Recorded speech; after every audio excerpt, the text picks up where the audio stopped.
will So I share will my make screen. a short introduction, and then the floor is yours. Okay. Okay, so everyone, hi again. We're happy to have you here. My name is Ovidio Oltian. I'm representing this evening Transylvania Executive Education, and it's our pleasure to present you Bogdan Sterescu from Emerson, who's been a student, an MBA student, and now is giving something back to the community. He will be delivering a presentation on operations and supply chain management. For those that don't know what we're doing here, we are Transylvania Executive Education, and we are a hub that connects businesses, entrepreneurs, and organizations that help businesses in Cluj, Transylvania, and Romania flourish on local and global markets.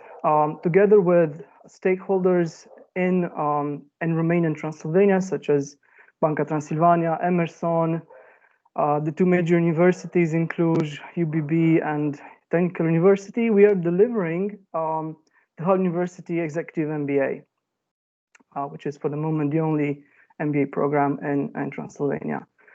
And one of our best students, Bogdan, is here with us today to give us a flavor of what it means to work in operations and supply chain management, and to, let's say, help us extend our knowledge in this field. So Bogdan, thank you again, and the floor is yours. Ovi, thank you very much for the kind words and for the introduction. I think that it's a great opportunity for me. Please let me know if you can see my screen and it's full screen. Yes, we can see it. Okay, that's perfect. Okay, so good evening, everybody, and thank you all for attending this Executive MBA talk. I will look to share a bit more from my experience, my operational experience, what I've gained during my career. So I've prepared a pack of slides, and this is a short agenda. I will start with an introduction, then I will talk a bit about the operations drivers, and then we'll have a short break. Maybe we'll take one or two questions, and then we'll continue with the supply chain complexity, and I will close with a short summary, and then we will continue our discussions, and I will answer your questions, and I will look further to provide even more details from my knowledge, my experience, but also very much related to the great learning what I got taking the MBA classes with the Hull University.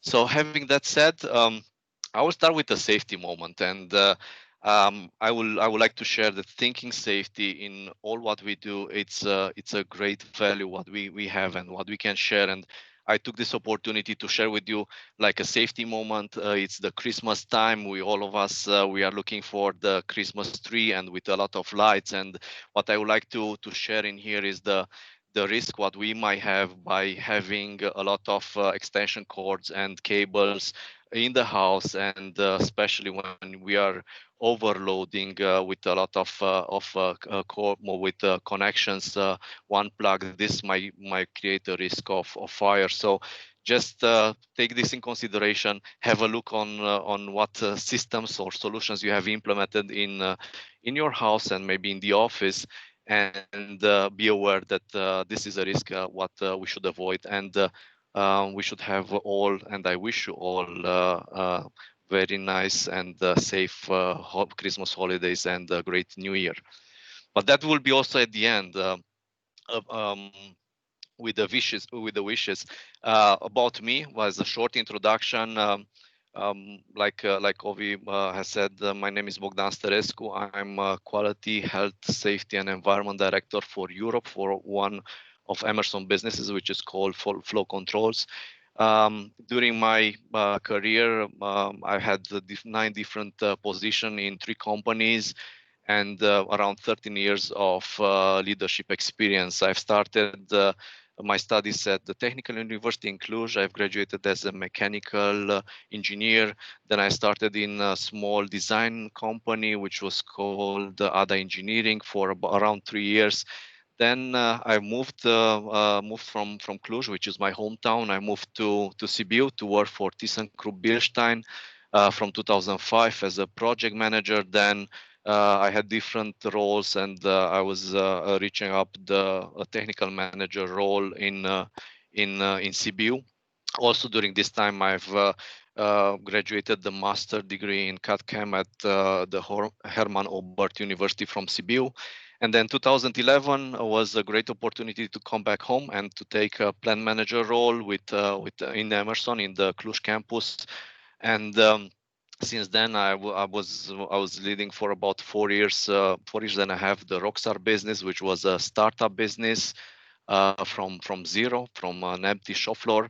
And then after 4 years and a half, I took another opportunity within the Emerson campus, and I led the pressure management organization for another four years and a half. I had the support of my leadership to start my EMBA, and during 2018, 2020, I was part of this great program, and I will encourage all of you to be part of it and be part of the talks what are helping to understand a bit more about the modules, about the opportunities to do more within our business.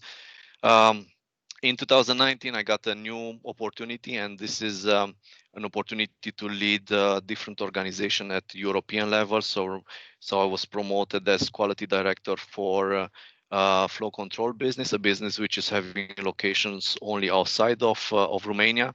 And since December, I was getting an extended role, taking over also the health, safety, and environment for all our Europe location for flow control. So interesting experience, great opportunities.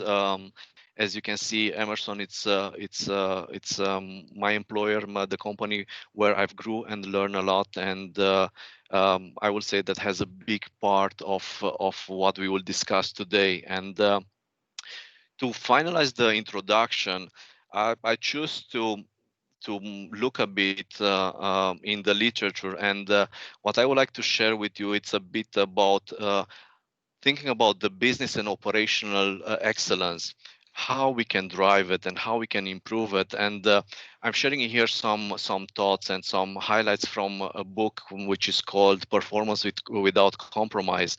And I consider this as a really great book for leadership, and it's addressing also operational excellence. And somehow you can call it maybe the leadership playbook or the Bible for Emerson leaders.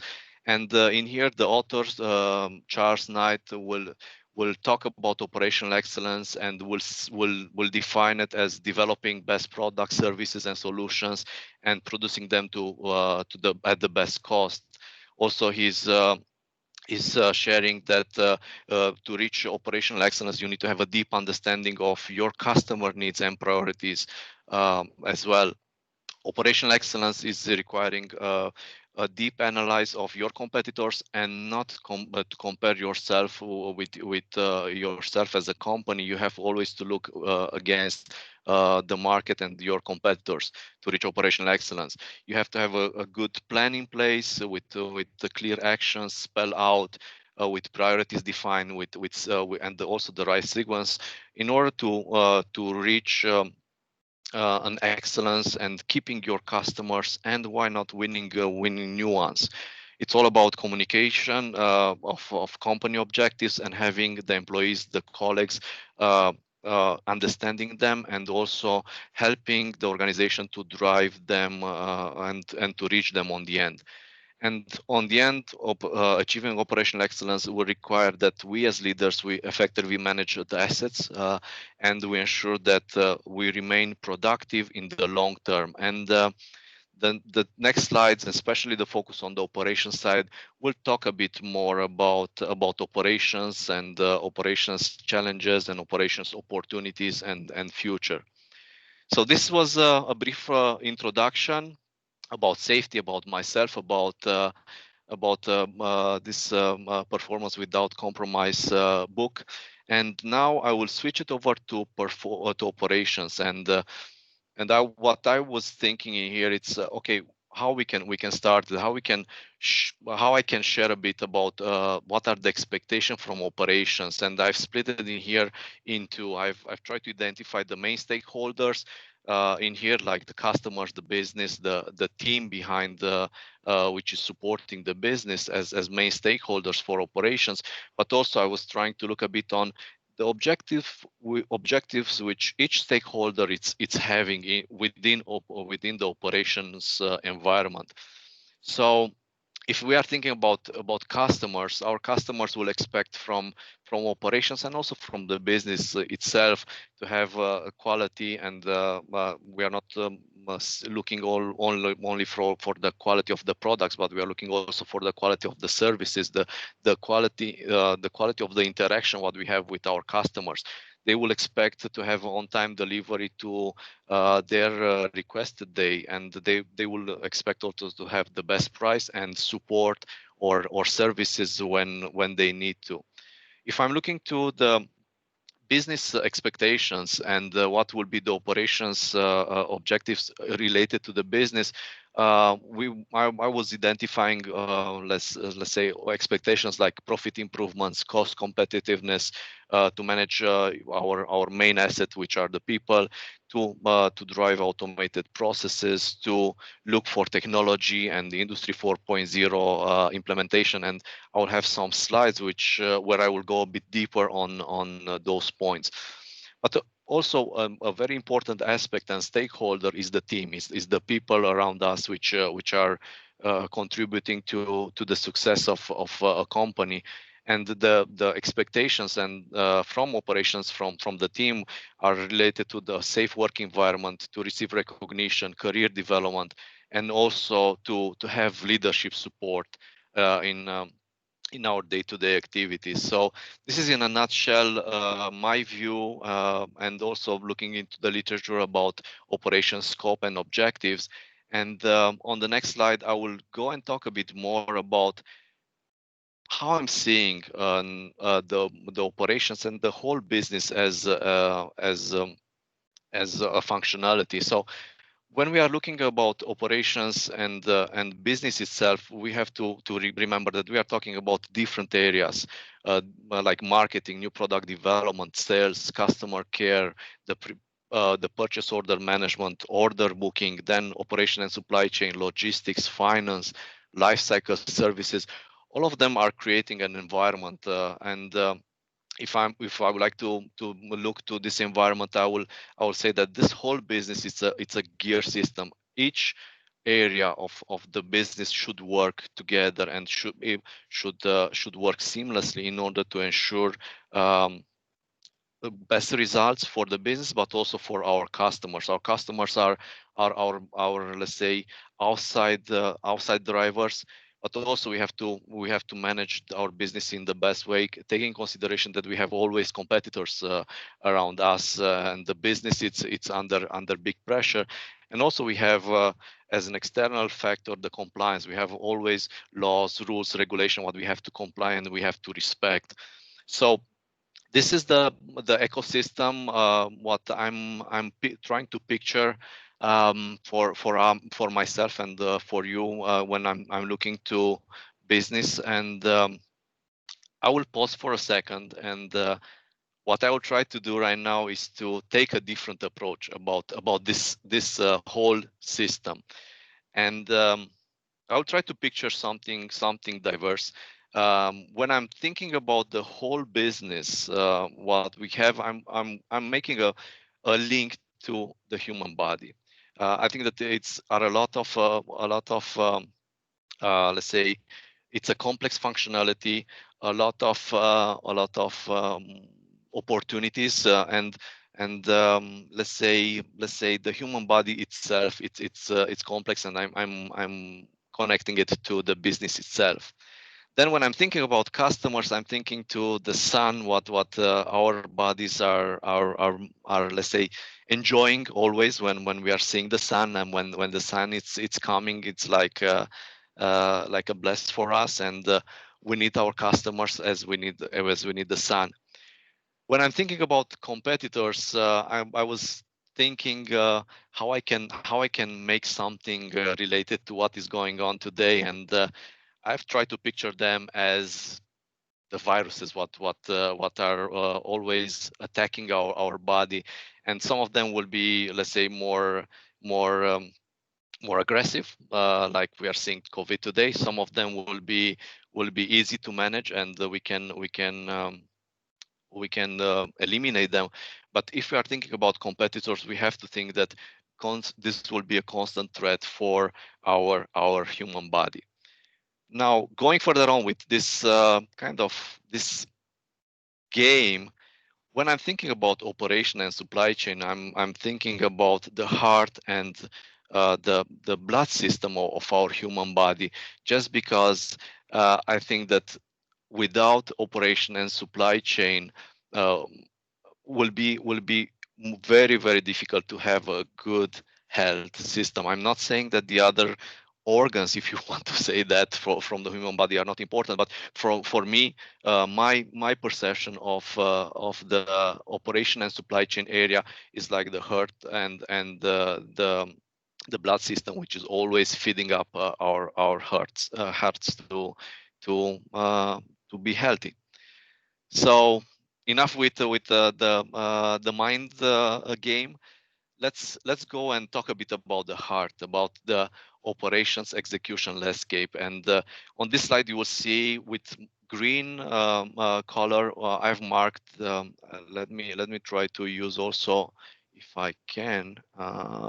Good. I will use the pointer option as well. So if I look into the operation, main processes are, and the whole order to from order to execution process, we will see on the right side the customers, which will send us forecast codes or maybe orders, and then our sales team um, through the sales, inventory, and operation process will communicate the forecast. We will work on the pricing side, and we'll have our master scheduling process, which will send forecast orders to our suppliers. Or we will have directly a customer PO order, and then the operation will start to receive the through order entry the parts which are ordered, or the finished goods which are ordered. Then might come in the picture also the engineering part, maybe to customize the product to fit the customer needs.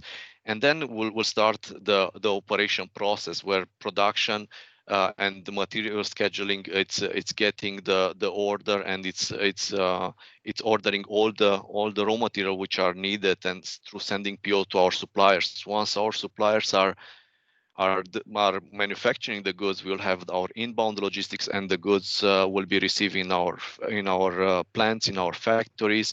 And in here we are starting the production phase, or the manufacturing phase, where we are processing materials. We have the assembly process, we have the testing, and then on the end we are preparing the goods to be shipped, and then either send it to a distribution warehouse, or using the outbound logistics to ship directly to our end customer. So if I'm looking to the operation execution landscape, the highest value added sits into the manufacturing area, into the materials processing and the assembly process, and that's where the value added is created for operation and for the business itself. So having this as a landscape, I will look to the key success factors, and what are the main drivers for operations. And for the success factors, the literature, it's identifying few of them, and the one which I found more often, it's the clear, communicated, and understood vision, mission, strategies, goals, objectives, and action plans. But also we have to create a positive work environment. We have to look to that the organization fits always to the business needs, and adjust, grow it, or find new ways to fit to our business needs. We have to have a lean and continuous improvement mindset, and to ensure our success in operations. We have to have a flexible and agile organization with stable and mature processes. Um, in order to reach success, we will look to have strong collaboration within the organization. If you remember a few slides before, I was talking about this interconnected system with the gearing, and everything should be connected in order to reach the success for the business itself. We should look for excellence in planning, but also to develop a quality culture and a quality mindset in all what we do around thinking customer. Thinking customer, it will be the last one, but one of the key in order to ensure the success factors. And if we are looking to the success factors and then transitioning a bit to the main drivers of operations and how we can reach this success for business and operations on the end, I've identified five main drivers which are highlighted in here. It's safety, quality, delivery, cost, and people. So when I'm thinking about main drivers and thinking about safety, it's how we are working to reduce the number of incidents which are happening in our operation sites, how we are encouraging and identifying hazards and reduce them and proactive address them, how we are creating a 5S work environment, and how we are creating on the end a safe culture, a safety culture in our organization to support the business success. If I will move to the quality side, an high first pass yield will always support, because that will mean lower scrap rates and higher efficiency and productivity in our manufacturing processes. A low cost of quality will be always a target for operations organizations. A low number of customer complaints, if possible zero, that will be a goal for operation organization and a driver to ensure that we are exceeding our goals, and really good supplier quality performance are part of the quality drivers for success in operations. Then I'm going to the delivery part, where delivering high service levels, and when I'm thinking about service level, it's the is the is how many times we are delivering to our customer to their requested day, how often we are able to meet our customer requested date. That's a really a key metric and an area where we can add always value and deliver to our customers expectations. Have speed and short lead times. It's another one, together with inventory accuracy, to allow us to deliver on time, and have flexibility of our organization and of our workplaces, and of our knowledge will be a key and a driver to ensure success for operations. If I'm looking on the cost side, cost of goods sold, a reduced cost of goods sold, which will always help the GP improvement, productivity, efficiency are key factors to ensure a successful operation. But people will be the key in here, providing them trainings, ensuring that they are always increasing their competency and knowledge to ensure a good work climate, and also to take care about their opinions and have employees' opinions, feedback, and addressing them will always create a really complete picture, and will ensure us that we will be able to drive success for operations. But always it starts with leaderships, and we'll start with leadership values. We'll start with leadership competencies to ensure to create a positive work environment, and also to successfully drive the organizational performance on the end. As a side note, looking to the drivers, looking to the key success factor, this is a side note from what I've learned during my experience. If you don't measure, you cannot improve. So my recommendation for the main drivers will be to try to implement measurement systems, where you will look with your team to understand what drives the results, and then look proactively to improve in order to reach your objectives, your goals, to fine tune your strategy, and reach your organization mission and vision.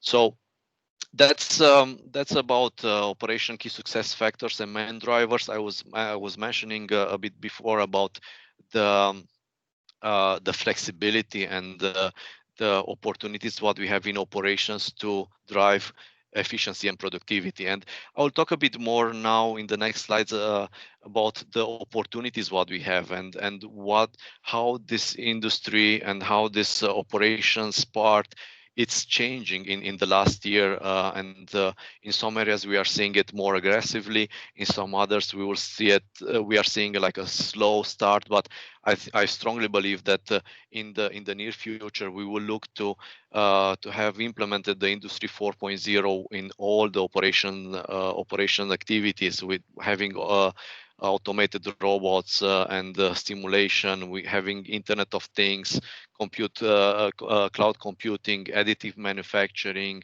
big data management will ensure us to create a digital production environment with connectivity, with visibility on what are the challenges, what are the capacity, have transparency on what's going on in operations, and on the end be able to adapt faster than we are able to adapt today in operations with let's say the traditional processes what we have.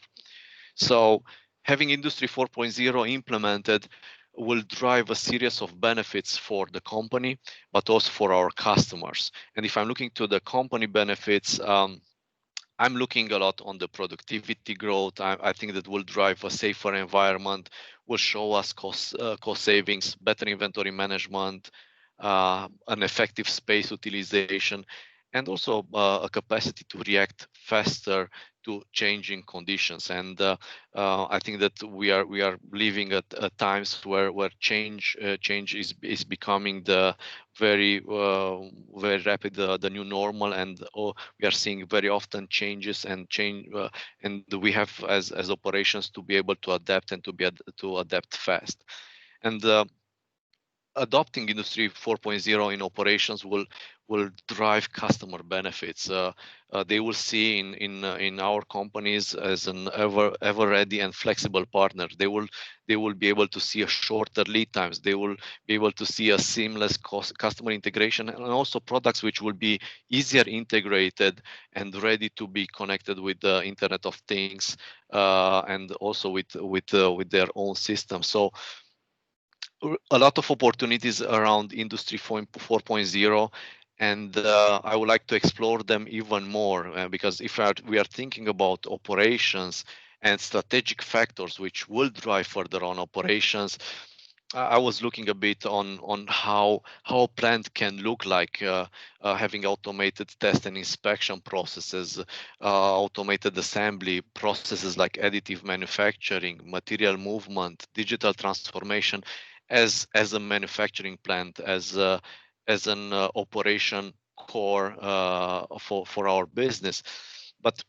But looking further on are a lot of other opportunities what we have to consider, right? We are looking to smart factories, and having data and having a digital ecosystem which will allow us all the time to know what's happening in real time, and to be able to take decision and to have speed in our decisions in operations, to have a digital production planning which will always help the way how we are managing our workload, our priorities, and to reach on the end faster the customer needs. Looking to the warehouse automation, having automated processes and let's say automated transportation in our warehouse will be another strategic factor where the companies should look further on to invest and to improve further on. A lot of opportunities regarding robotic process automation, and also regarding bots where we can analyze the data. We can have the information faster, cleaner, and addressing even a bigger amount of data, and this will be a huge and very strong strategic factor for performance. We will see remote services, and also we are seeing that already with the COVID challenges. we will see transport with drones and some other, well, let's say, smart system and smart system for transport. And I'll share a bit more on the next slide. Another area where we will see some strategic factors will be additive manufacturing. Additive manufacturing, it's is gaining more and more speed and attention. And I remember like 20 years ago when I was graduating the technical university, we were seeing the first steps in Cluj with the rapid prototyping center led by the professor Nicolae Bulc. And right now this is becoming almost a new normal to have additive manufacturing in the plants to create more complex part and to eliminate, let's say, special processes or complex processes in the plants. And the last one, energy management, creating an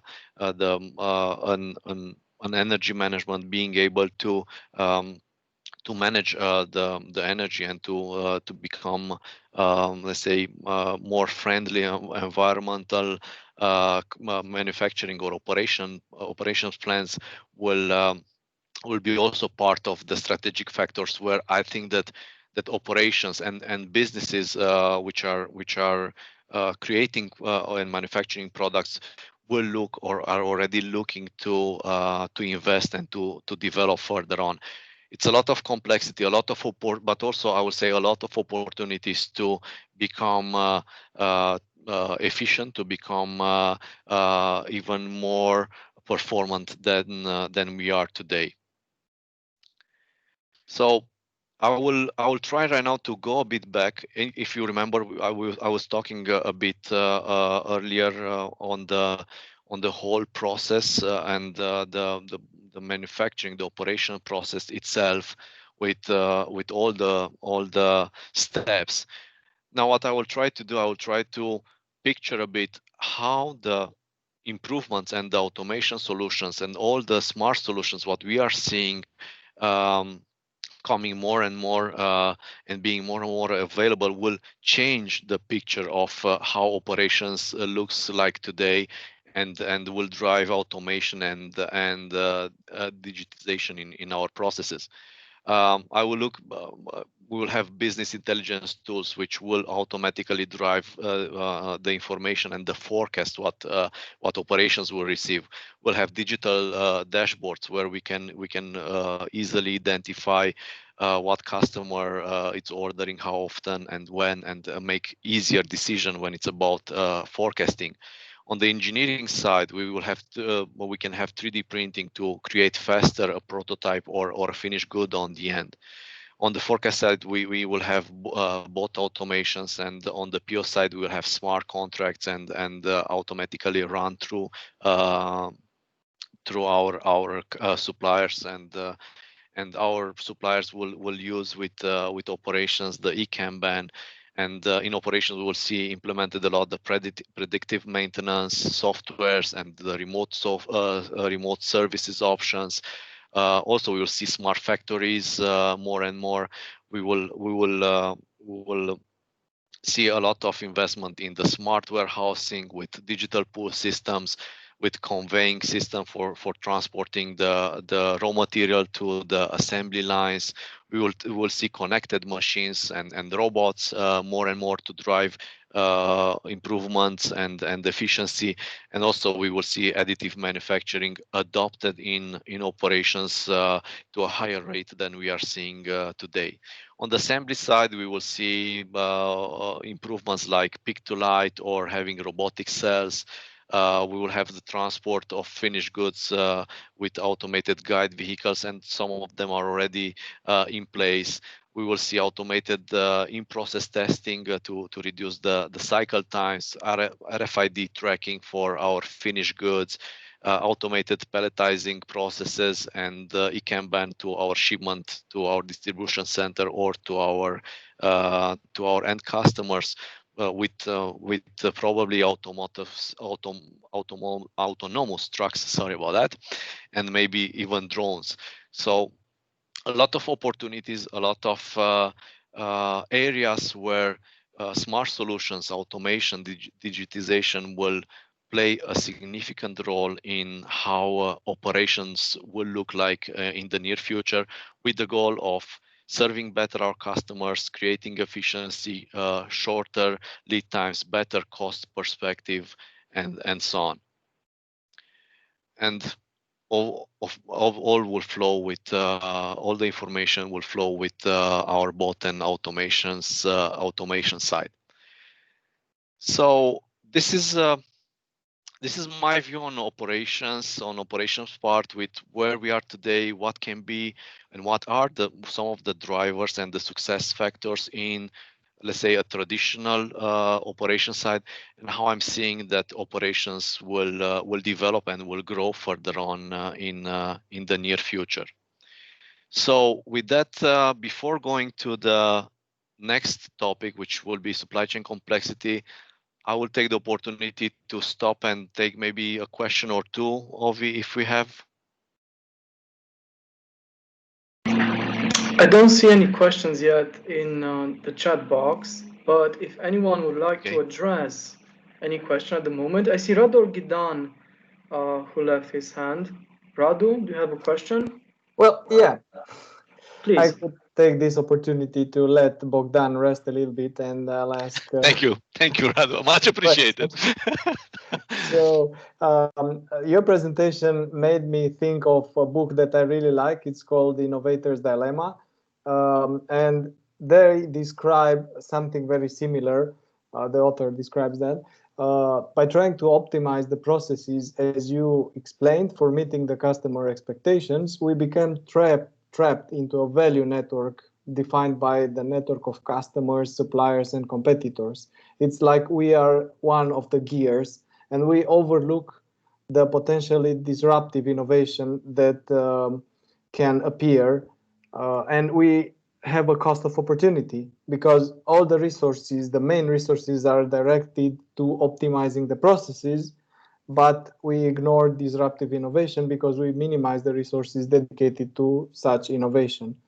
So I was thinking that in Cluj we have a lot of talent and a lot of know-how. In the company I work for, also we have robots, we have drones and IoT solutions, and I was wondering why we don't have a more tight collaboration to find solutions that may not be obvious from inside the box of each other. That's a really good point, Radu, and I think that it's a challenge what all the companies are facing, and opening their mind will help for sure. And Cluj, it's a huge IT hub, and those opportunities are in front of us, and also this talk will create opportunities for sharing, for looking for new solutions. But also I have to mention that we have to remember a bit what is the end goal of a business. A business is looking to create profitability.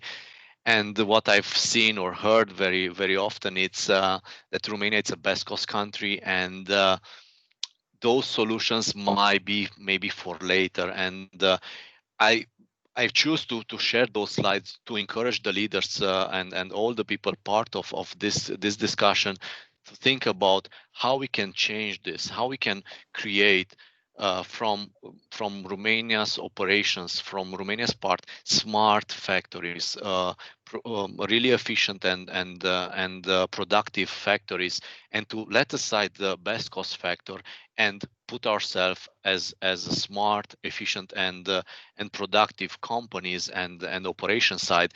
And here I think that, Radu, you are perfectly right. We are losing a lot of opportunities just focusing on what we are doing today and make it better and better and better.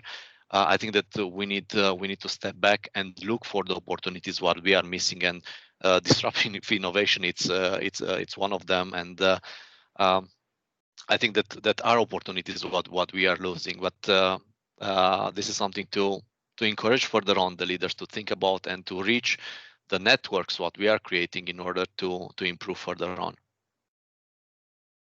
I agree. Bogdan, do we have time for another question? For sure, I think so. So if anyone in the audience would like to address another question.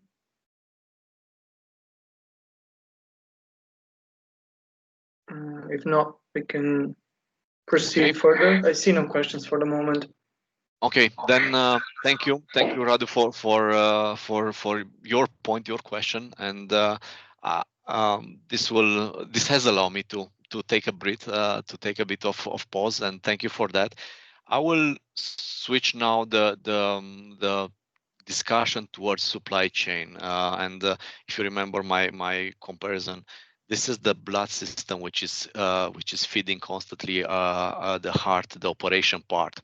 So when we are looking about expectations from the supply chain, I've identified two areas what I would like to share with you. It's the goals and the challenges of the supply chain part. And when I'm looking to the goals, I was looking to two perspectives. One will be supplier goals, and the other one will be business goals for supply chain organizations and teams. And on the other side, the challenges what they are facing in today's environment. So if I'm looking to the goals for supply chain on relation with suppliers, the supply chain is looking always to identify sources at the lowest cost, to have the best cost or the best price negotiated. Supply chain is key part of the make buy decisions for the business. They are our suppliers are encouraged with the support of the supply chain team to be engaged on our design collaboration and also be part of our supply collaboration with helping the business to minimize the inventory level and to a lower cost, but also the supply collaboration will drive a selection based on cost and quality. So if a supply chain team will look to reach those goals in dealing with suppliers. Now, if I'm looking from a business perspective, what the business is looking for to receive from a supply chain organization will be the strategic planning with secure sourcing or alternatives to ensure the business security and stability, to drive the demand planning, to drive the supply planning as well, to support the business to deliver to requested day of our customers, to have the best quality of parts and in the shortest possible lead time, and also to extend the payment terms what we are having with our suppliers. So you might see and some of the goals on relation to supplier and business goals might be a bit conflicting, and I will talk in two slides from now a bit more about how we can create that link and how we can create that connection, which will ensure a successful collaboration between business and suppliers. Also, an important factor what we need to keep in mind is the challenges what the supply chain is facing when we are seeing globalization. We are seeing the product variety which is constantly increasing. We are seeing that the product life cycles are reduced constantly. We are seeing changing technologies and a lot of them with new technologies coming on the market, and that's always a challenge for the supply chain teams, and the focus of sustainability, and also a lot of disruptions which are happening in the world, and will affect our supply chain. Um, um, um, our supply chain on the end. And if I'm thinking about disruptions, maybe I can picture it in a different way.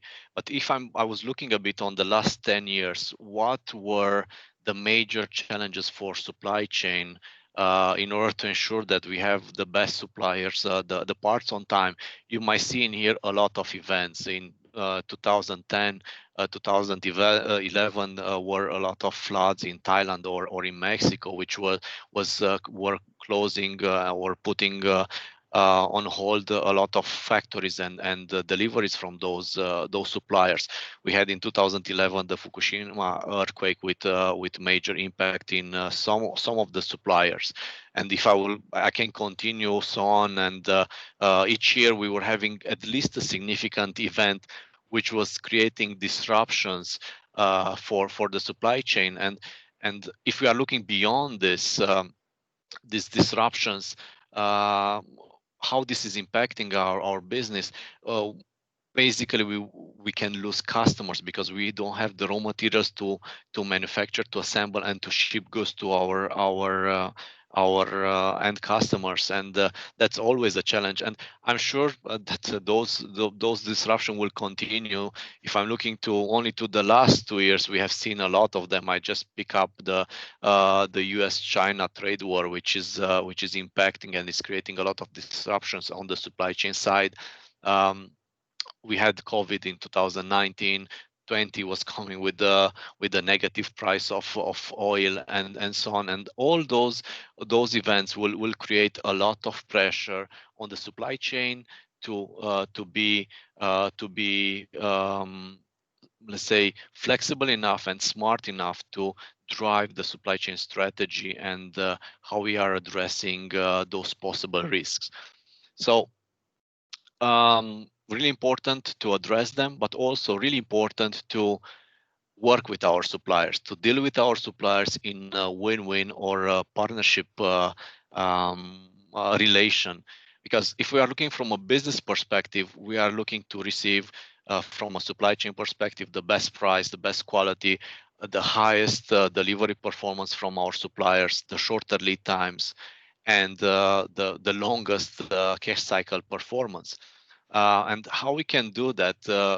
I would recommend in here like a journey, and looking to the literature, I've identified some areas where we can work with our suppliers, and we can encourage our supply chain organization to collaborate with our suppliers, to develop our suppliers, and to work close with them, to help them to grow organically, help them to learn how they can drive speed and how they can create flexibility, help them to grow to consolidation, identifying our suppliers, key suppliers, and maybe adding or recommending them as for other businesses as well, in order that we can consolidate our spend. We can use economies of scales and also help those suppliers to grow as well.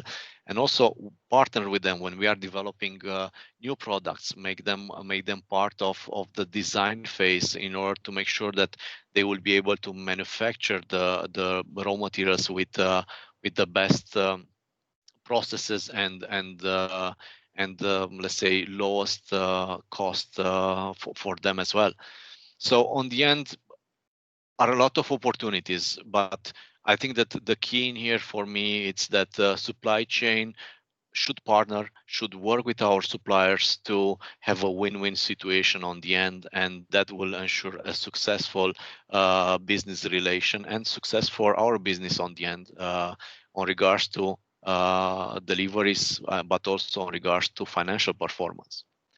Now, if I'm thinking about other supply chain strategies, how we can improve flexibility and reduce risk. I was just mentioning before about growing your existing suppliers, working with them to develop, to learn, to share maybe some ideas through opportunities, business opportunities, to regular business reviews where we can discuss with our suppliers about their growth plan, but also our plans with them to grow by developing also new suppliers and maybe looking for local suppliers with the potential to become strong relational partners, and here engaging at senior level and creating those relations will always help to integrate new suppliers in your supply chain, to have an open communication channel, but also to allocate supplier performance engineers to accelerate their growth, their performance, their quality, and maybe cost challenges what they are facing in order to become competitive versus your actual supply base.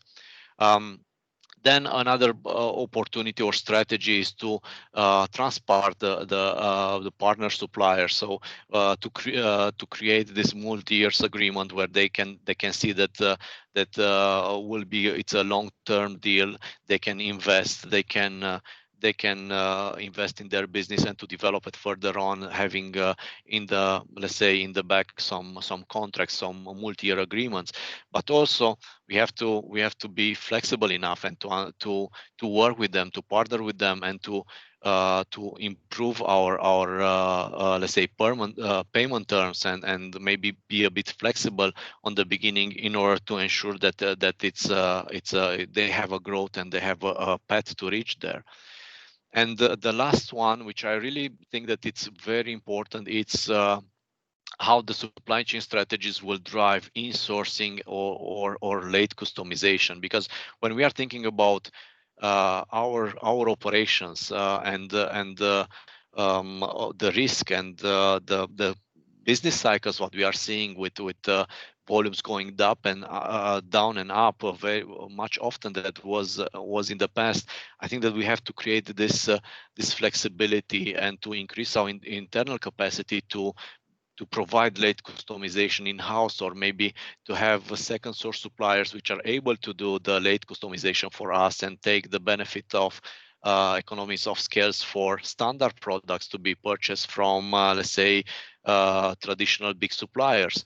Also, when I'm thinking about insourcing, I'm very keen to recommend the additive technologies, which are and will be a game changers for the supply chain and for operations and for the businesses itself. Looking to create insourcing or late customization on the welding, on the machining processes, painting, coating, all those processes can be insourced, and to provide the late customization, and also on the machining of the final shape for standard products. That will always help to reduce the risk, to improve the flexibility of our business and of our supply chain, and to have a backup plan whenever a disruption it's happening in a certain area, to make sure that we are not impacting our customers, and we are still capable to deliver, and to deliver with the same speed and quality level what they are expected and we have delivered before. So this is kind of the 4 supply chain strategies what I was thinking about to share. But also another important aspect which will close my discussion about supply chain.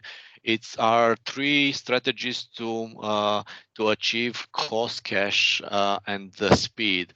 I'm sharing here like what we are calling the perfect execution quadrant, where you are seeing the 4 quadrants with understanding what you have to do, designing the processes, plan it really well, and then execute it.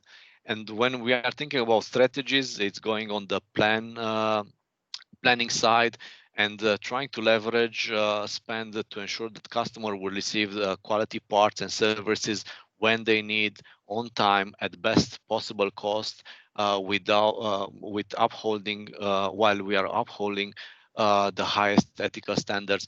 That will be the planning for the key strategy to reach cost, cash, and speed.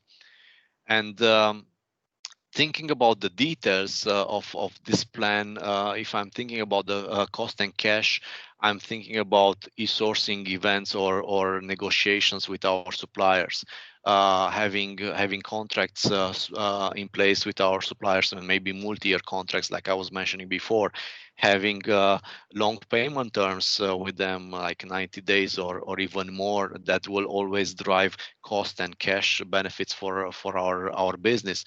To have leverage commodities with our suppliers, and also maybe within our business, and also to drive and to identify best cost suppliers. That will always help the strategy to reach cost and cash. Then, if we are looking to improve our lead times, regionalization will be one area to look further on. Kanbans, pull system implementation with our suppliers, running Kaizen event with them to help them to improve, but also to help our organization to understand what we can do different to support our suppliers. implementing the additive manufacturing will help a lot the lead time, and having the supply chain optimization will be a driver and a good tool to achieve the speed goals. And also we have to remember about the service level. On the end, our customers are expecting to receive the goods in time with the best quality level.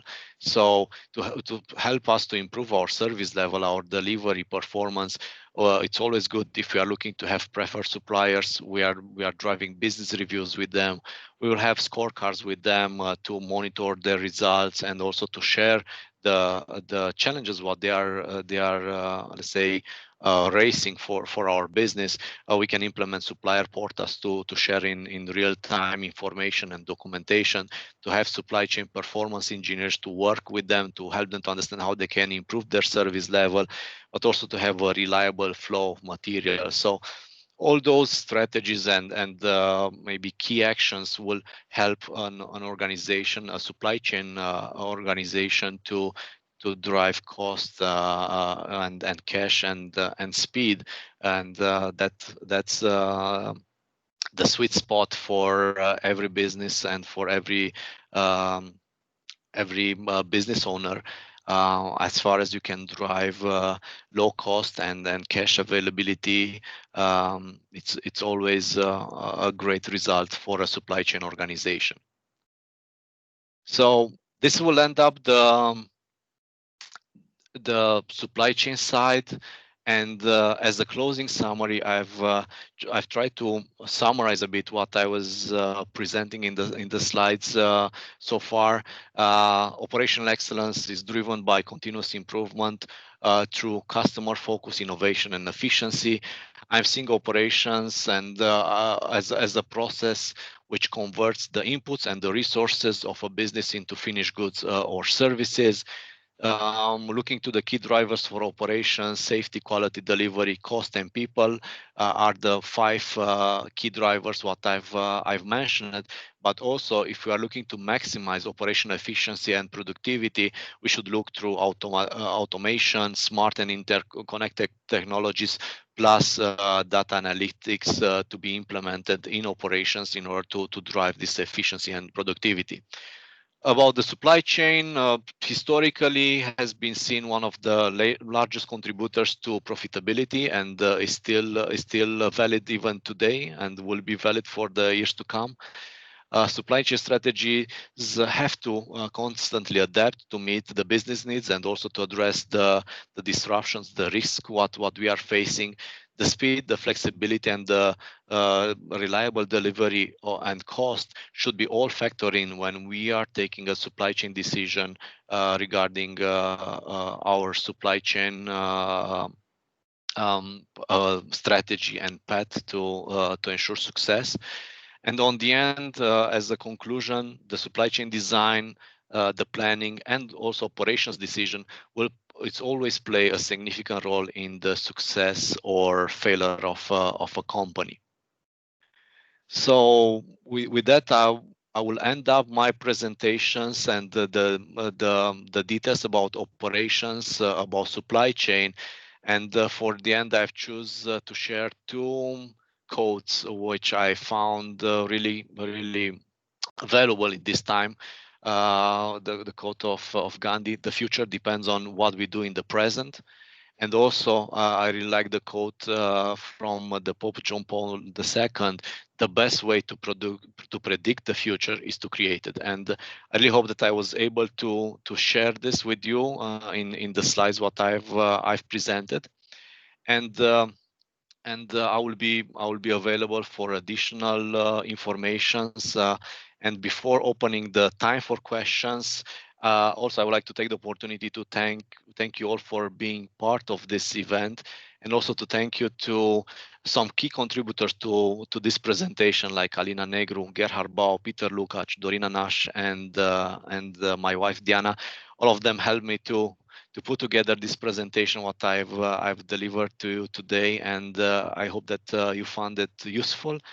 And with that, I will stop for a second and I will let you ask some questions, and I will try to answer them as good as I can. Thank you.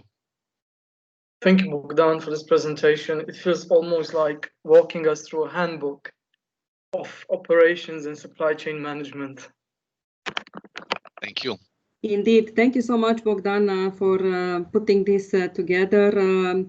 For people participating in the call, I want to share that Bogdan is one of the most experienced operation leader that we have. And now he moved on into a European role, but we still miss him in the management team, and we hope to have him back one day. I hope that as well, Alina. But it's a great opportunity for me to learn more working with operations, supply chain at European level, and all those knowledge and the knowledge what I've gained with the MBA will get back to the Cluj campus and to our colleagues and our employees. That's for sure. So if you have questions, please address them in the chat or just address them live. We are waiting for your input.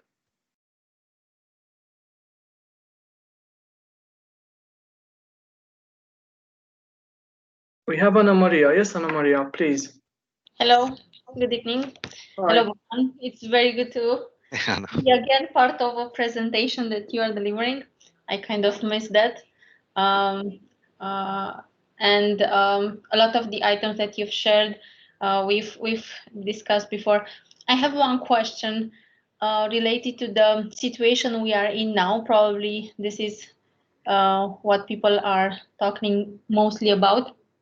If you were to set 3 priorities in terms of operations and supply chain for what we are facing now, what would those be? There's been a lot of good processes there that you have described, but we cannot complete them all. Yes, it's a good question, Anna, and I will try to answer it. But before going to a straightforward further answer, what I will say that each business is different, and the decision what you will take is based on your goals and also the environment and the challenges what you are facing or you predict that it will be. So going back to your question, if I will have, let's say, free hand in implementing some of the recommendation what I've shared. I will look to three main areas. The first area will be to digitalize and to implement bots and robotic process automation in operations and in the business itself. That will be my first priority.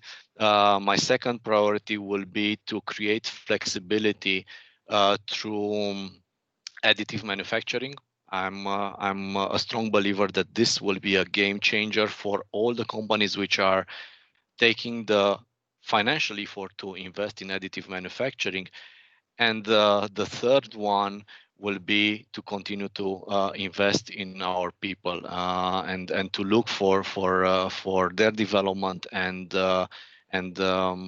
keep them close to us. Those are challenging times for all operations, for all businesses, and working with our people, helping them to develop will give us a huge payback in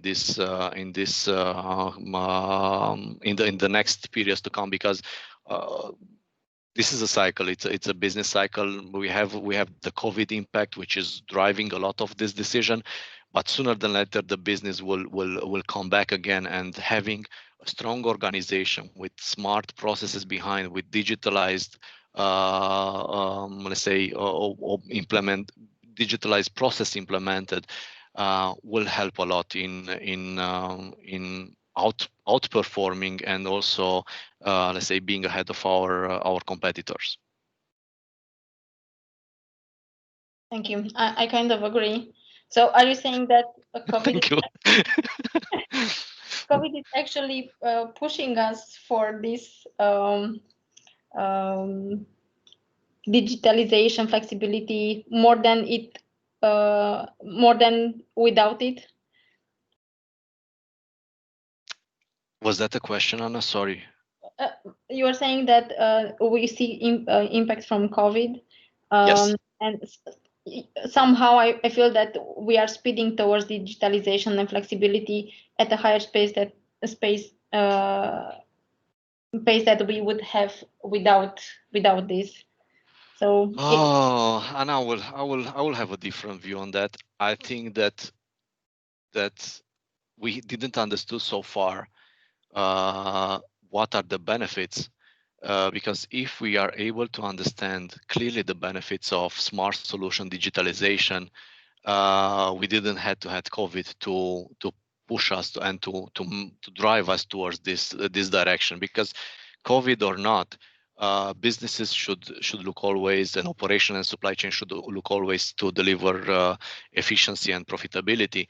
And I think that we lost some opportunities, and as businesses, and I can share from my, let's say, European experience that this is the difference, or this is the difference on mindset of leadership in other let's say high cost country from Europe versus what I was seeing, and I had as well when we were talking about our operations and our plans, because they had started this efficiency journey like 10-15 years ago in order to keep their jobs, in order that those jobs will not be moved. And we remain too much, let's say, connected or stick to the idea that Romania is the best cost country. No, Romania, it's a country where we have a lot of smart people and solutions, and we should use that and apply and become even more efficient and even more effective on operations and supply chain side by using those opportunities. And COVID, it's an eye opener. But it's also a good opportunity for us to take some of the key resources and focus them on the automation side. thank you. My pleasure, Anna. So, other questions from the audience?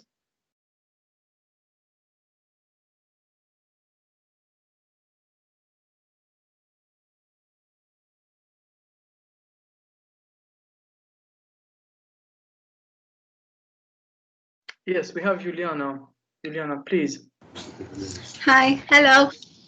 I have a question. You were saying a lot about digitalization and about automatization. What about people? What skills should we grow in people if automatization basically should replace people in the future? That's I hope that I didn't send that message. I don't believe that automatization will completely replace people. Not completely, but some jobs. Will be some jobs, but also will be some opportunities to interact, and yeah, that's something what we have to keep in mind, that having information and data fast and complete, and maybe even looking to a bigger pool of data that will always help organizations to take faster and better decision on their path. So going back to what about our people? It's a very good question, and I think that we should continuously encourage our people to develop the bots, to be involved in the automatization process, on supporting and learning and implementing those processes, and then also to encourage them to become flexible, because the times where we have one person knowing just to do one thing, and he can do it that in the best way, are slowly getting behind us. And you will need flexible people. You will need people which will know even more to how to operate different software, how to provide the data and take the best conclusions out of the data what they have received. And that will be the area where I will continue to invest in people. I will continue to encourage people to learn and to develop further on, because automations, robots, solutions, they are not implemented by themselves. They will not be driven by themselves. We will have people behind that, and we'll have knowledgeable people and also I would say smart people, which will understand the value added and the plus which all those solutions will bring to the business and their lives on the end.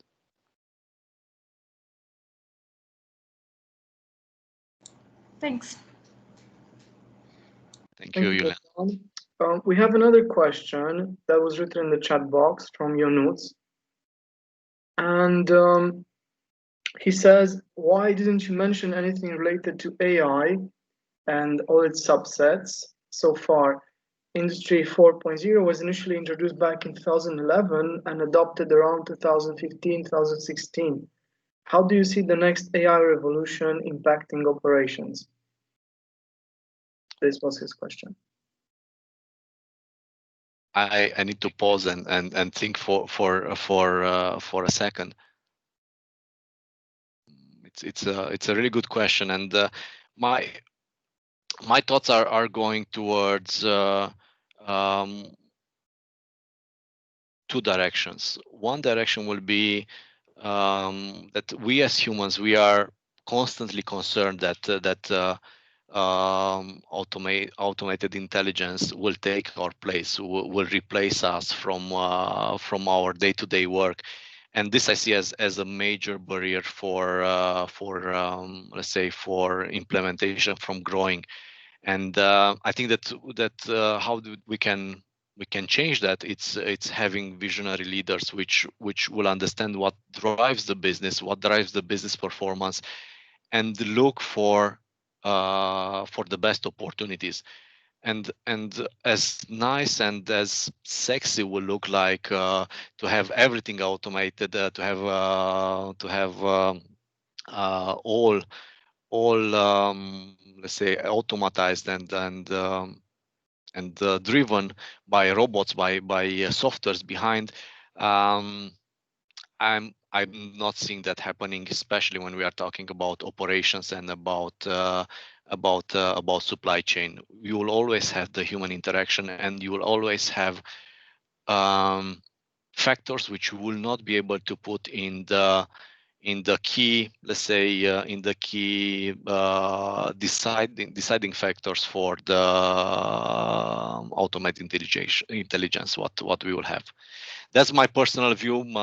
Can be that I'm seeing it. Also, I'm biased a bit by the challenge of losing jobs towards automated intelligence, but that's a personal view. And we have another question, Bogdan. They keep coming, and this is one addressed by Stefan Mezaros. He's a student in a current cohort, MBA cohort, and this is a question that I was thinking as well. I had it in my head, but Stefan wrote it first. So, hi Bogdan, you've mentioned a few times that Romania is the best cost country. So my question would be, how long for do you think it will still be the same? I have to take a deep breath before I'm answering that. My concern is that we are not anymore a best cost country, and that's why I choose to take this path for operation and supply chain, to encourage leaders and people part of this discussion to think about the future, think about how we can do the things in a different way to create efficiency and profitability. Because we have to remember no matter what business we will have into, that business will have to bring profit either for their owners, either for their shareholders. And Romania has grown a lot in the last year due to having this best cost opportunity.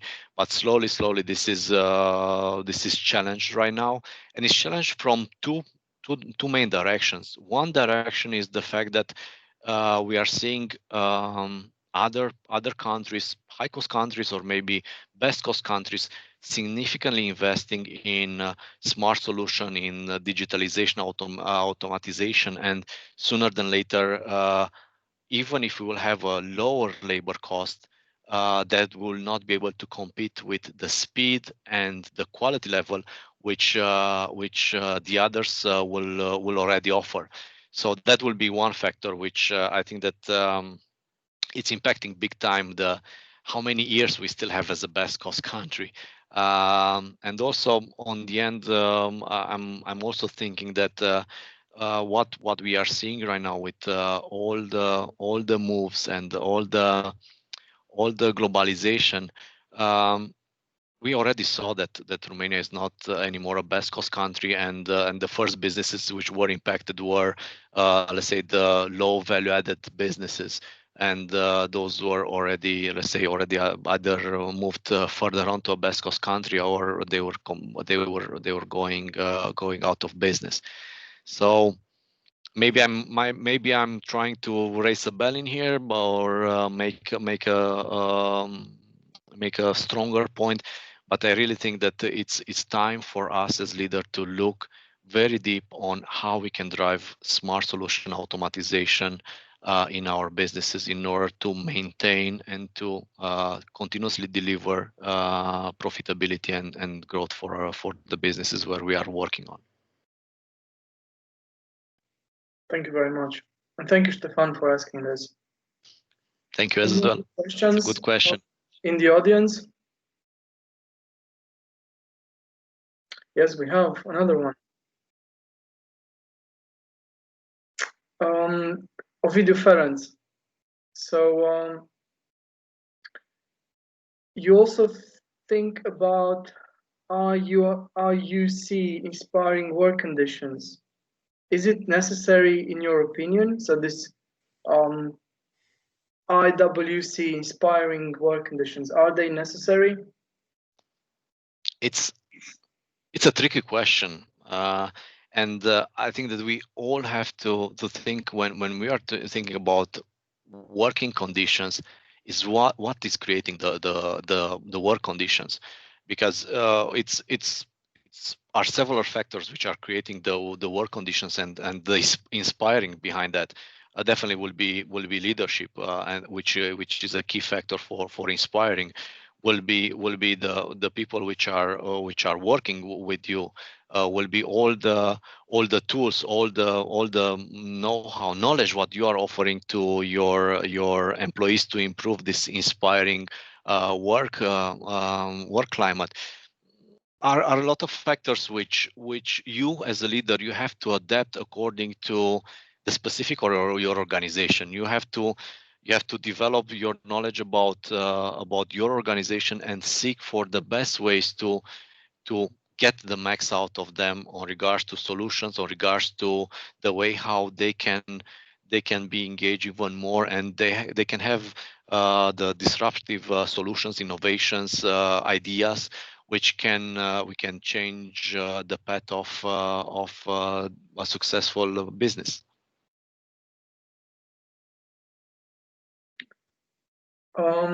Any other questions from the audience?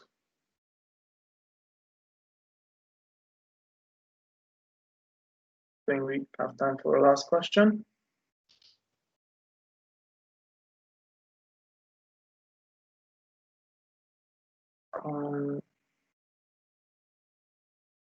Sonia, we have Sonia. Sonia, please.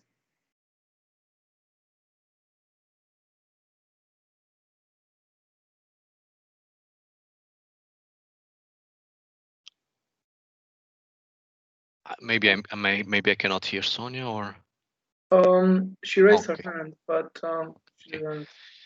So that was the question. If you can raise her hand, I don't think so. Sonia, you can do better than that.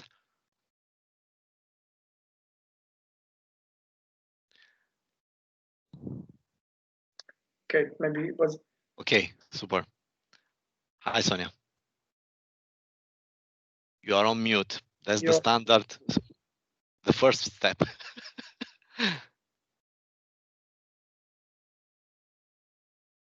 You can write it in the chat, if not, then we will Maybe, address yeah, it. maybe you can write it in the chat, Sonia, because we cannot hear you and I see you muted. Maybe Ovi, you can unmute Sonia. Is that an option? Not on my side, as I Okay. see now. Okay, then Sonia, it's up to you to unmute yourself, or write it down. Or just write it down in the chat. Okay, just write it down and I will try to answer it. Yeah, let's see. Okay, it's coming. Yeah, so considering the current economic situation and the fact that investments in automatization and digitalization are usually high-cost projects, is this the best moment to invest? The output will be long-term.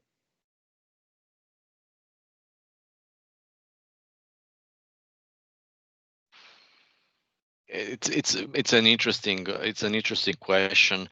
I would say that for smart solutions which will drive efficiency in the medium and long term, it's always the time to invest.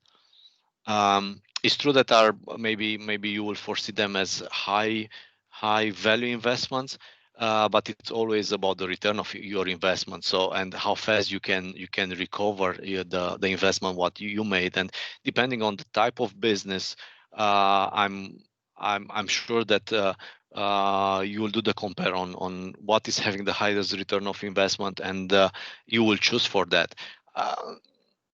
It's about convincing and convincing the company owners to invest in this direction in our factory. I think that will be the key, and having the vision and having a deep understanding on where we want to go and how that how is that whole journey. It's will be the key to get those money to invest, and maybe will be a bit scary, but for your owners, the company owners, to say, okay, you are looking for a 5 years investment to invest on bots, to invest on additive manufacturing, to invest in the smart factory, to invest in drones and whatever solutions you have. It's always a return of investment and the time what will take to recover the money, and from there will be just profitability. So if it's a good time, always will be a good time for this, because otherwise sooner than later either you will have to speed up and you will try to implement a lot in short time to catch up your competitors, or you'll be slowly eaten by them, and then it's useless. But thank you, Sonia. Thank you for the question. Thank you, Bogdan. So I think we're slowly approaching the end. I don't see any other questions in the chat box. Before we close, Bogdan, I would ask you to maybe recommend us some readings or podcasts on this topic. And I wasn't prepared for this question. So yeah, useful, any material that would be useful. Yeah, I think that are a lot of materials available to read. What I will recommend is to look a lot of drivers for operations efficiency and drivers for supply chain efficiency.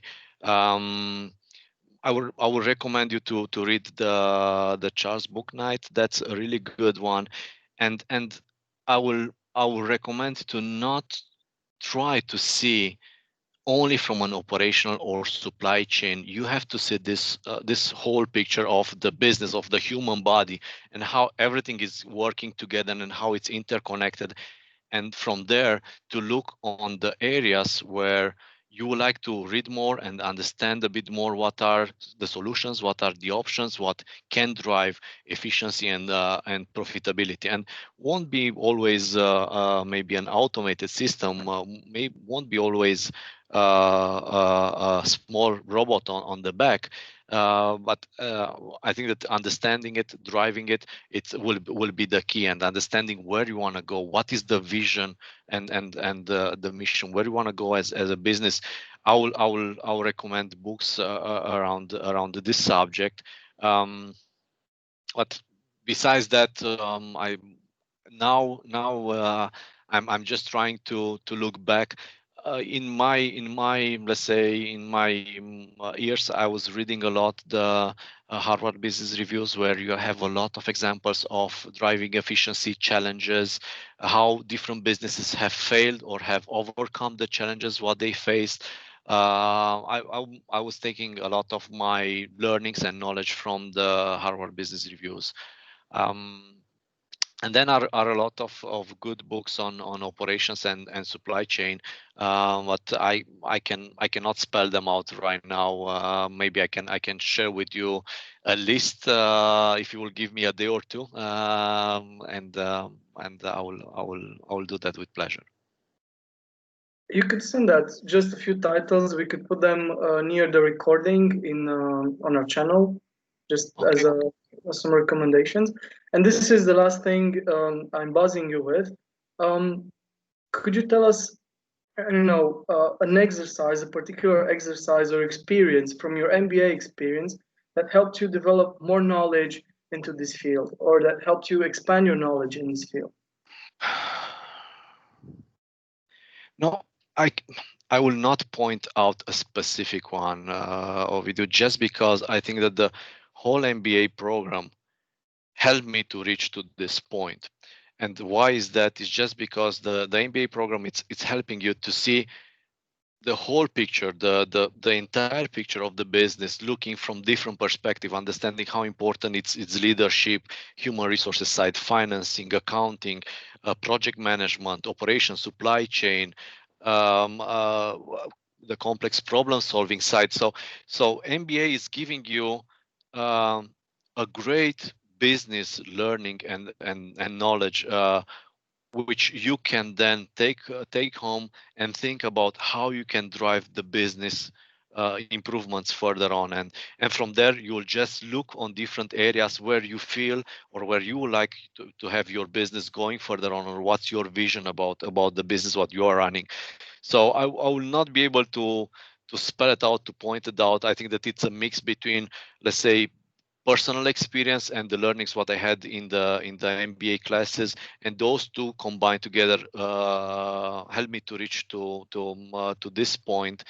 And it's a journey. It's a really good journey, and I was glad to take it with the MBA, but also with my colleagues at Emerson, and we have to continue to think about smart solutions and automatization and digitalization in all what we do. Thank you, Bogdan. Thank you so much. Thank you. My pleasure. And thank you all for being with us tonight. Before that, Ovi, let me thank you as well to all the audience, and wishing you the great Christmas times in safe and a happy New Year in this special environment. Thank you so much, and wishing you all the best, and to you and to your families. Take good care and be safe. And thank you for listening. Thank you all. Sărbători Thank you very much, fericite. Bogdan. Thank you, Thank you as Bogdan. well. Thank Bye you. all. Bye-bye. Bye-bye. Bye. Bye and happy holidays. Happy holidays as well. Thank you. Thanks, everyone. Bye. Bye-bye.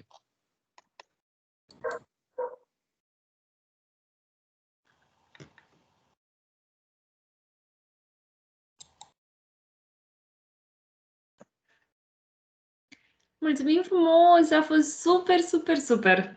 Cu mare drag. Sper că n-am avut o viteză un pic prea mare la un moment dat. Am simțit presiunea timpului să livrez ceea ce mi-am propus. Și poate pe unele chestii aș fi putut să stau un pic mai mult, dar lăsăm și o ușiță deschisă pentru întrebări suplimentare sau poate pentru alte discuții. Sigur, așa e. A fost foarte fain și foarte multe întrebări. Eu, sincer, mă așteptam la mult mai multe întrebări, pentru că am încercat să aleg subiecte care să fie,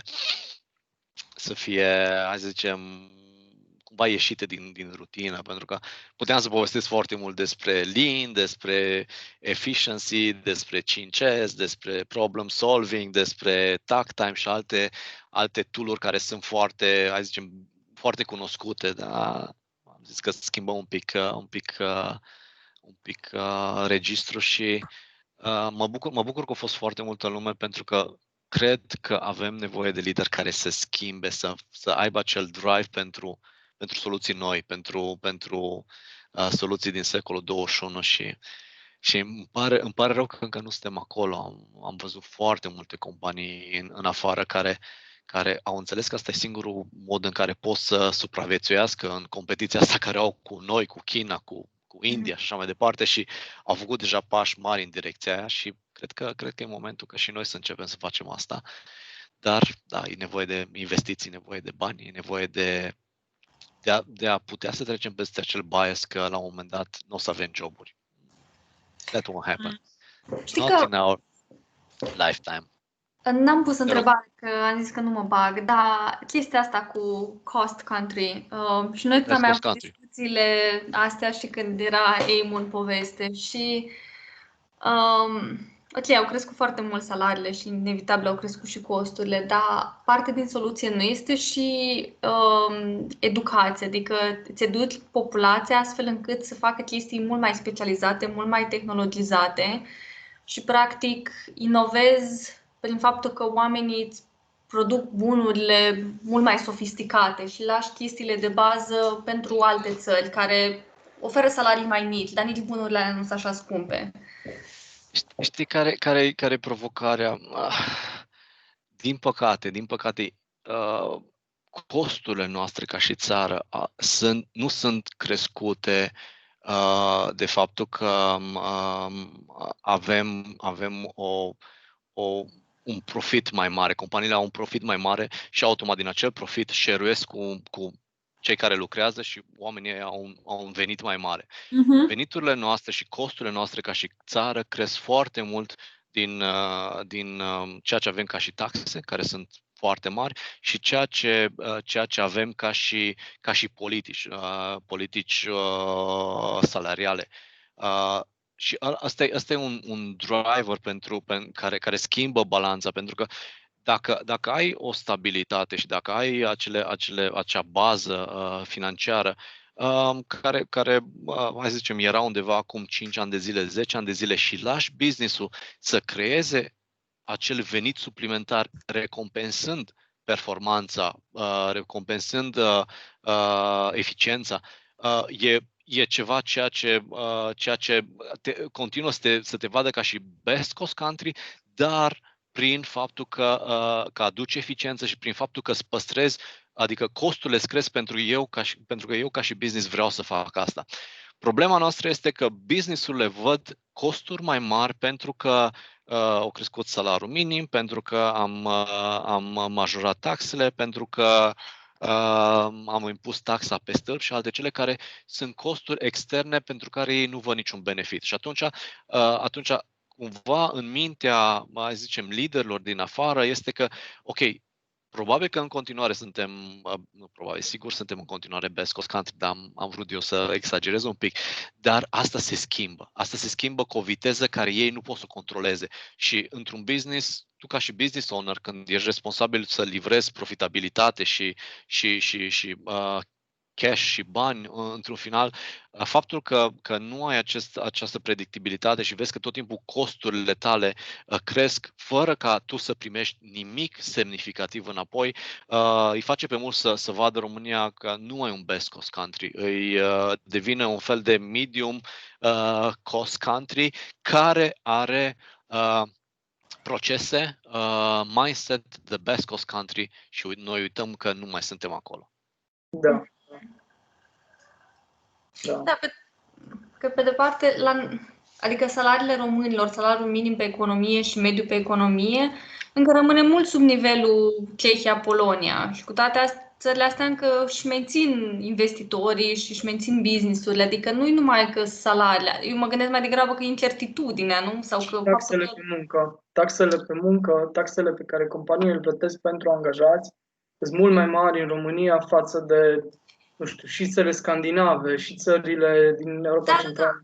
Taxele pe muncă sunt mari, dar venitul oamenilor nu e atât de mare comparativ. Corect, nu, aici ai perfectă dreptate, doar în momentul în care faci o investiție pe termen mediu și lung, în momentul în care decizi să îți extinzi o fabrică, să creezi o fabrică, tu vrei să faci o investiție pe termen mediu și lung și atunci tu deja văzând ce se întâmplă, văzând creșterea rapidă a costurilor în România în anii care au trecut și comparând eficiența și experiența managerilor sau liderilor care sunt pe piață astăzi, te duci către țări care deja au ajuns acolo. Pentru că nu trebuie să uităm că degeaba eu ca și investitor din afară vin în România și vreau să investesc pentru că am nevoie de forța de muncă cu know-how, cu mindset-ul care să mă aducă să-mi creeze valoare adăugată, să-mi creeze eficiență, să-mi creeze productivitate și asta nu se poate face prin ok, las că angajez 3 care au mai puțină școală și o să facă treaba asta. Se întâmplă prin procese, prin eficiență, prin mindset și din păcate noi ca și țară suntem un pic departe de acel mindset de a lucra productiv și a crea eficiență. E o provocare și asta e provocarea care o văd din păcate și la new generation care intră pe piața forței de muncă, pentru că îi vezi că vin, se așteaptă sarea și marea, într-un an de zile, 2 ani de zile vreau să fie manager, vreau să fie lider, vreau să aibă salariu la același nivel ca și afară, dar când te uiți la ceea ce livrează sau la ceea ce se întâmplă, avem foarte mulți lideri de conjunctură, pentru că în ultimii ani, în ultimii 10 ani s-a investit masiv, în special în zona Clujului, dacă e să ne uităm mai specific, dar nu numai, și zona Sibiului, și zona Timișoara, Radu, Oradea, au fost investiții majore și atunci cumva liderii au crescut sau situația a împins spre acei lideri, dar care sunt niște lideri de conjunctură care nu neapărat văd business-ul pentru care lucrează ca și their own business. Pentru că poate asta e un răspuns la întrebarea ta, Ovi, ce am învățat de la EMBA și cum. Am învățat că trebuie să văd business-ul pentru care lucrez ca și business-ul meu. Ce aș face dacă ar fi business-ul meu și să iau deciziile în direcția aia sau să încurajez oamenii să meargă în direcția aia. Poate asta ar fi fost un răspuns mai bun. Dar asta este, din păcate, provocarea care avem oamenii. Foarte mulți dintre ei nu văd asta și am văzut că foarte mulți oameni de la Emerson s-au conectat și mi-aduc aminte că eu tot timpul am încercat să șeruiesc asta cu ei și când eram acolo și să-i provoc și unul dintre manageri îmi zicea: Bogdan, tu ești dintr-un alt film, tu vii de pe lună cu toate nebuniile astea care vrei să le implementăm noi și noi nu suntem în același film. Și mă uitam la el și mă gândeam: holy shit! Și i-am cerut doar să implementeze un raport automat. Dar dacă aș ști și de aia și de aia și de aia, ce mă gândesc. Și asta e o barieră a leadership-ului care o avem noi, pentru că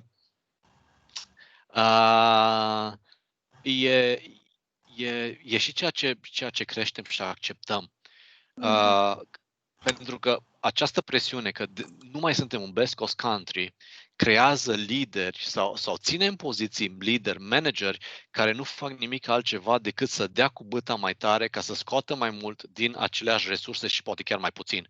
Și asta e o greșeală care o văd, care văd că continuă de cele mai multe ori și asta încerc și am încercat tot timpul să provoc oamenii să gândească un pic altfel. Cum ar putea să facă, ce soluții, smart solutions ar putea să aplice astfel încât în primă fază creez oamenilor spațiu, creezi oamenilor acel timp liber să se dezvolte, liber să lucreze la dezvoltarea lor proprie și să creeze acele valori adăugate. Și asta lipsește foarte mult și vezi numai hai să facem mai mult, business-ul va zice ok, trebuie să-mi păstrez costurile, va trebui să faci sau mai mult dând cu băta sau reducându-ți headcount-ul și la un moment dat toată presiunea asta și schimbarea din best cost country într-un, hai zicem, medium cost country se vede la oamenii cu care lucrăm și din păcate eu simt cel mai tare pentru că